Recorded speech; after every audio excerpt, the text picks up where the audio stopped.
সকালের সময় ছিল। বাজারে রাস্তার ধারে সুমিত্রা দেবী যথারীতি ঝুড়ি নিয়ে মাছ বিক্রি করছিলেন। তার দুই মেয়ে রেখা এবং প্রিয়া দূরে সীমান্তে দেশের সেবায় নিয়োজিত ছিল। দুই বোনই আর্মি অফিসার ছিল। তাদের মোটেও ধারণা ছিল না যে তাদের মা কী পরিস্থিতিতে জীবনযাপন করছেন। আর আজ তার মায়ের সঙ্গে এমন কিছু ঘটতে চলেছে যা তার আত্মাকে কাঁপিয়ে দেবে। সুমিত্রা দেবী চুপচাপ মাছ বিক্রির কাজে ব্যস্ত ছিলেন। এমন সময় একজন ইন্সপেক্টর, যার নাম দীপক বর্মা, মোটর সাইকেলে করে এলো।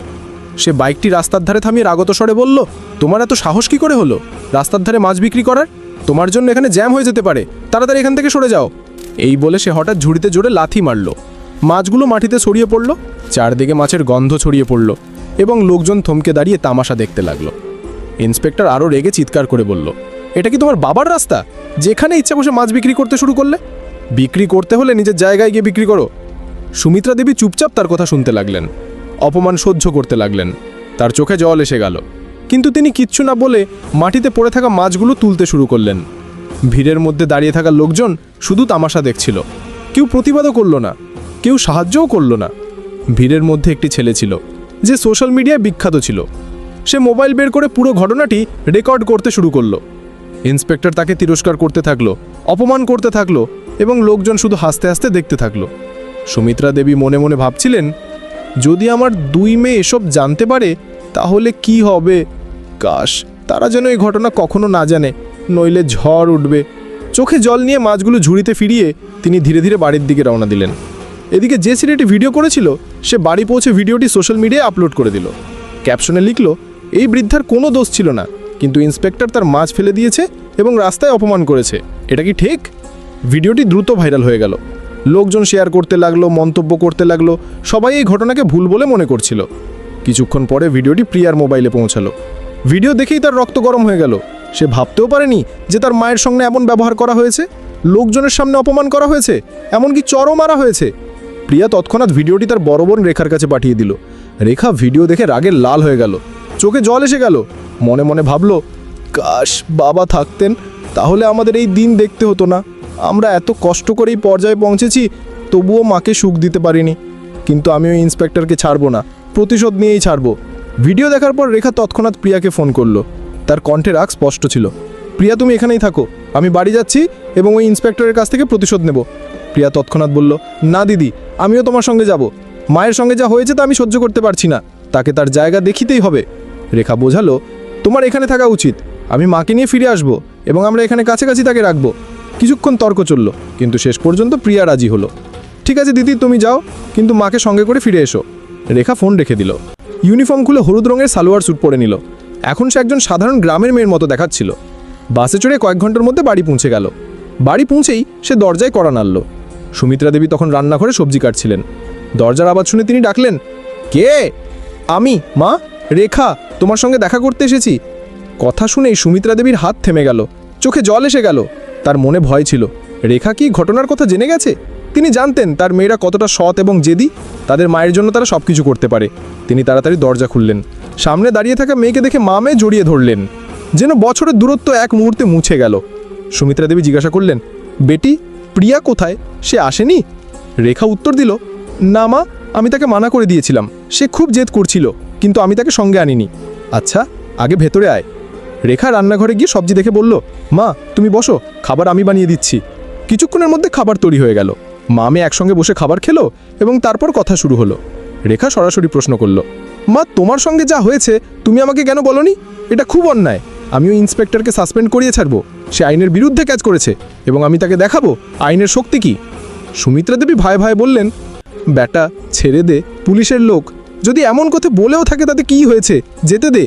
রেখা কঠিন স্বরে বলল, না মা, তুমি চুপ করো, আমি জানি আমাকে কি করতে হবে। সে যা করেছে তার শাস্তি তাকে পেতেই হবে।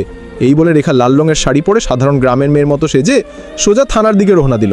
এটি সেই থানা ছিল যেখানে ইন্সপেক্টর দীপক বর্মা কর্মরত ছিল। থানায় পৌঁছে দেখল দীপক সেখানে উপস্থিত নেই। শুধু দুজন হাবিলদার এবং এসএইচও সুরেশ সিং সেখানে বসেছিল। রেখা সোজা এসএইচও সুরেশ সিংয়ের কাছে গিয়ে বলল, আমি ইন্সপেক্টর দীপক বর্মার বিরুদ্ধে রিপোর্ট করতে চাই। তিনি আমার মায়ের সঙ্গে রাস্তায় অসভ্যতা করেছেন, মাছের ঝুড়ি ফেলে দিয়েছেন, চড় মেরেছেন এবং লোকজনের সামনে অপমান করেছেন। আমি চাই তার বিরুদ্ধে কঠোর ব্যবস্থা নেওয়া হোক। সুরেশ সিং অবাক হয়ে বলল, কি? ইন্সপেক্টর দীপক বর্মার বিরুদ্ধে রিপোর্ট? তুমি কে হও রিপোর্ট করার? তুমি কি বুড়ির মেয়ে? তোমার মনে হয় আমি আমার ইন্সপেক্টরের বিরুদ্ধে রিপোর্ট লিখব? তিনি কিছু ভুল করেননি। আর যদি চড় মেরেও থাকেন তাতে কি হয়েছে? সে রাস্তায় মাছ বিক্রি করছিল। ভুল তো সেই ছিল। রেখার চোখে রাগ জ্বলে উঠল। দেখুন, আমাদের আইন শেখাবেন না। আমরা আইন পড়েছি এবং ভালো করে জানি তাতে কি লেখা আছে। আমি সেই আইনের সাহায্যে তাকে শাস্তি দেব। যদি আপনি রিপোর্ট না লেখেন তাহলে আমি আপনার বিরুদ্ধেও ব্যবস্থা নেব। সুরেশ সিং হতবাক হয়ে গেল। এই সাধারণ গ্রামের মেয়ে এত আত্মবিশ্বাসের সঙ্গে এবং ভয় ছাড়াই কথা বলছে, যেন তার পিছনে কোনো বড় শক্তি আছে। সে বলল, তুমি কে? আর তোমার এত ক্ষমতা যে তোমাদের সাসপেন্ড করাবে? আমরা চাইলে এখনই তোমাকে জেলে ভরতে পারি। রেখা কিছু না বলে তার সরকারি আইডি কার্ড টেবিলে রাখল। আইডি দেখে সুরেশ সিংয়ের চোখ ছানাবড়া হয়ে গেল। ভয়ে ভয়ে বলল, আপনি আর্মি অফিসার? সরি ম্যাডাম, বলুন কি করতে হবে? রেখা কঠিন স্বরে বলল, এই থানার অবস্থা খুব খারাপ। এখানে ন্যায় বলে কিছু নেই। সরি বললে কিছু হবে না। এখন আমি সরাসরি আপনার এবং আপনার ইন্সপেক্টরের বিরুদ্ধে ব্যবস্থা নেব। এই বলে থানার দরজা খুলে ইন্সপেক্টর দীপক বর্মা ভেতরে ঢুকল। মেয়েটিকে দেখে হালকা হাসি দিয়ে জিজ্ঞাসা করল, কি ব্যাপার, কি করতে এসেছো? রেখার মনে রাগের ঝড় চলছিল। যদি সে আইনের প্রতি শ্রদ্ধা না করত তাহলে সেই মুহূর্তে তাকে চড় মেরে দিত, কিন্তু সে আইনের রক্ষক ছিল। তাই শুধু বলল, মনে রেখো, আমি তোমাকে সাসপেন্ড করিয়ে ছাড়ব। তোমার আইনে থাকার কোনো অধিকার নেই। আমার কথা তোমার জন্য খুব ভারী হবে। এই বলে রেখা থানা থেকে বেরিয়ে গেল। ভেতরে দাঁড়িয়ে থাকা সিপাহী সুরেশ সিং এবং ইন্সপেক্টর দীপক নিজেও ভাবনায় পড়ে গেল। এই মেয়ে কি সত্যিই ব্যবস্থা নেবে? রেখা বাড়ি ফিরল। কিছুক্ষণ ভাবল, তারপর একটা পরিকল্পনা মাথায় এলো। পরের দিন সকালে সে সোজা এএসপি অফিসে পৌঁছালো। অফিসে এএসপি ম্যাডাম শ্রুতি হাসান বসেছিলেন। রেখা সময় নষ্ট না করে মোবাইল বের করে তাকে ভাইরাল ভিডিও দেখালো। ম্যাডাম, আমি ইন্সপেক্টর দীপকের বিরুদ্ধে কঠোর ব্যবস্থা চাই। শ্রুতি হাসান গম্ভীর স্বরে বললেন, ম্যাডাম রেখা, আমি জানি আপনি আর্মি অফিসার, কিন্তু আমাদের আইনের জন্য প্রমাণ এবং সাক্ষী দরকার। যতক্ষণ না আপনি ঠোস প্রমাণ এবং সাক্ষী নিয়ে আসবেন ততক্ষণ ব্যবস্থা নেওয়া সম্ভব নয়। রেখা সম্মতি জানিয়ে বেরিয়ে পড়ল। বাড়ি ফিরে সে সেই সোশ্যাল মিডিয়া অ্যাকাউন্টে তদন্ত শুরু করলো যেখান থেকে ভিডিও পোস্ট হয়েছিল। কয়েক ঘন্টার মধ্যে সে সেই ছেলেটিকে খুঁজে পেল যে ভিডিওটি তৈরি করেছিল। সে তার বাড়ি গিয়ে বলল, তুমি এই ভিডিও নিজের চোখের সামনে রেকর্ড করেছো। আমার এর মূল সংস্করণ চাই এবং তোমাকেই সাক্ষী হতে হবে। ছেলেটি প্রথমে ভয় পেল, তারপর রাজি হলো এবং তাকে সম্পাদনা ছাড়াই ভিডিও দিয়ে দিল। রেখা তাকে সঙ্গে নিয়ে আবার এএসপি অফিসে পৌঁছালো। শ্রুতি হাসান প্রমাণ দেখলেন, তারপর সোজা ডিএম অখিলেশকে ফোন করলেন। ডিএম ভিডিও দেখে গেলেন এই ইন্সপেক্টর খুব ভুল করেছে এবং আইনের বিরুদ্ধে কাজ করেছে, এর শাস্তি পেতে হবে। পরের দিনই ডিএম জেলার সবচেয়ে বড় অফিসে প্রেস মিটিং ডাকলেন। সকাল 11টায় জেলা সদরের বড় কনফারেন্স হলে ডিএম অখিলেশের প্রেস মিটিং শুরু হতে চলেছিল। হলের বাইরে মিডিয়ার গাড়ি সারিবদ্ধভাবে দাঁড়িয়েছিল। প্রতিটি বড় সংবাদপত্র এবং নিউজ চ্যানেলের রিপোর্টার ক্যামেরা নিয়ে ভেতরে যাওয়ার প্রস্তুতি নিচ্ছিল। হলের ভেতর মঞ্চে 4টি চেয়ার সাজানো ছিল। মাঝে ডিএম অখিলেশ, ডানদিকে এসপি শ্রুতি হাসান এবং বাম দিকে 2টি খালি চেয়ার যেখানে এখনও কেউ বসেনি। সামনে সাংবাদিকদের লম্বা সারি ছিল।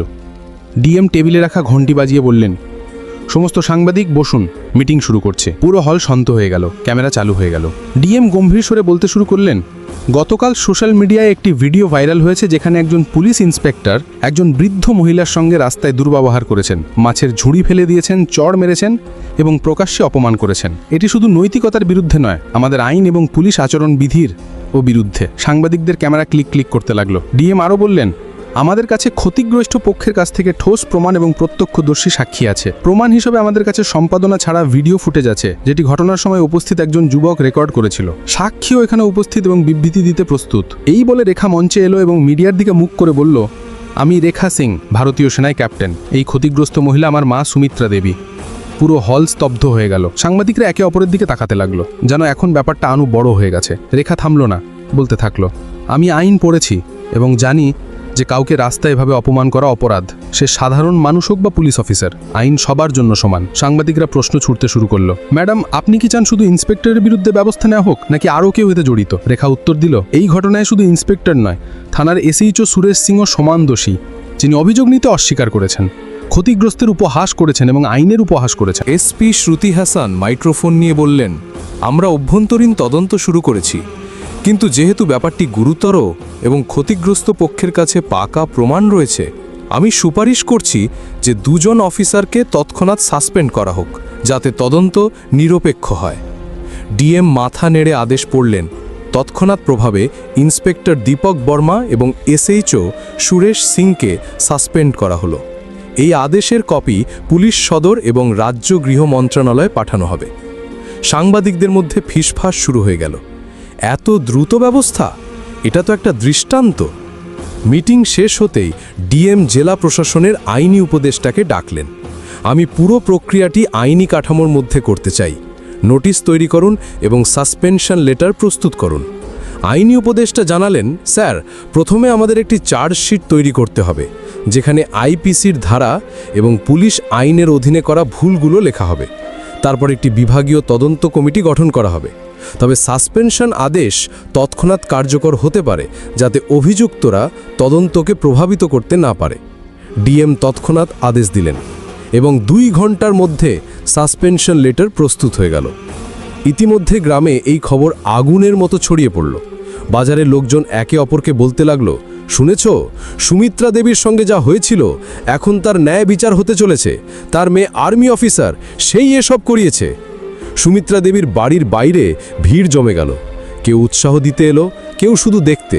সুমিত্রা দেবী বারবার বলছিলেন, আমি প্রতিশোধ চাইনি, শুধু সম্মান চেয়েছিলাম। কিন্তু আমার মেয়েরা তো আগুন, তারা অন্যায় সহ্য করে না। যখন সাসপেনশন আদেশ থানায় পৌঁছালো, তখন সিপাহীদের মধ্যে হট্টগোল শুরু হয়ে গেল। একজন সিপাহী ধীরে বলল, ভাই, এই মেয়েটি সত্যি করে ফেলল। আমরা তো ভাবতেও পারিনি যে ব্যাপারটা ডিএম পর্যন্ত পৌঁছাবে। দীপক বর্মা এবং সুরেশ সিং দুজনকেই আদেশ শোনানো হলো। আপনাদের তৎক্ষণাৎ প্রভাবে সাসপেন্ড করা হলো। তদন্ত সম্পূর্ণ না হওয়া পর্যন্ত আপনারা কোনো সরকারি পদ ব্যবহার করতে পারবেন না।